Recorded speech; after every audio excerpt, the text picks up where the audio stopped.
সুপ্রিয় দর্শক, আসসালামু আলাইকুম। আমি ডাক্তার নাজমুল হক মুন্না, সহকারী অধ্যাপক হিসেবে কর্মরত আছি national institute of neuroscience and hospital, ঢাকাতে। আজকে আপনাদের সামনে এসেছি একটি কমন সিমটম, কিন্তু অনেকেই জানে না, এটি নিয়ে আলোচনা করতে, যেটির নাম হচ্ছে পেরিফেরাল নিউরোপ্যাথি।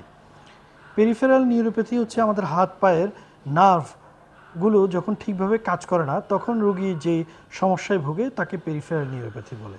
পেরিফেরাল নিউরোপ্যাথির রোগীরা বলে যে আমার হাত পা ঝিনঝিন করে, অবশ হয়ে যায়, জ্বালাপোড়া করে, রাত্রেবেলা এত বেশি জ্বালাপোড়া করে, চাবায় কামড়ায় যে আমি ঘুমাতে পারি না। পেরিফেরাল রোগীরা, নিউরোপ্যাথির রোগীরা আসলে খুব অসহায়। তাদের যে রোগের লক্ষণ, তারা না পারে তাদের স্বজনদেরকে বোঝাতে, না পারে ডাক্তারকে বোঝাতে। তাদের যে ব্যথা, এই ব্যথা নর্মাল যে ব্যথার ওষুধ, সেই ব্যথায় কমেও না। এবং এই ব্যথা, সে যে কোথাও ব্যথা পেয়েছে বা আঘাত পেয়েছে তা কিন্তু না, এটি নার্ভের ব্যথা, এক অন্য রকম ব্যথা। রোগী বলে আমার পা এবং হাত শিরশির করে, অবশ হয়ে যায়, এবং তাতে আমি বোধ পাই না। অনেক সময় পেরিফেরাল নিউরোপ্যাথি বেড়ে গেলে পায়ের দিকে রুগীরা হাঁটতে গেলে তার স্যান্ডেল খুলে চলে যায়, কিন্তু রুগী টের পায় না।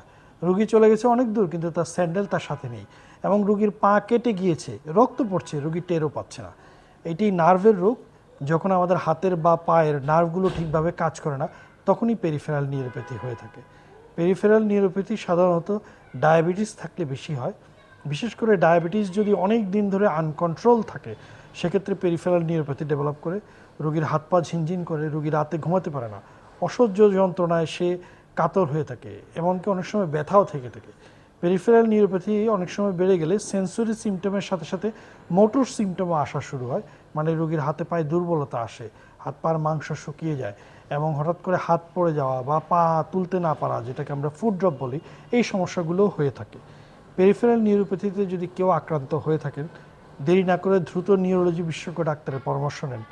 সেক্ষেত্রে আপনাকে ডাক্তার কিছু পরীক্ষা নিরীক্ষার মাধ্যমে কী কারণে আপনার পেরিফেরাল নিউরোপ্যাথি হয়েছে সেটি খুব দ্রুত আইডেন্টিফাই করবে, এবং সেই অনুযায়ী চিকিৎসা দিলে আপনি একেবারেই সুস্থ হয়ে যাবেন। ধন্যবাদ সবাইকে।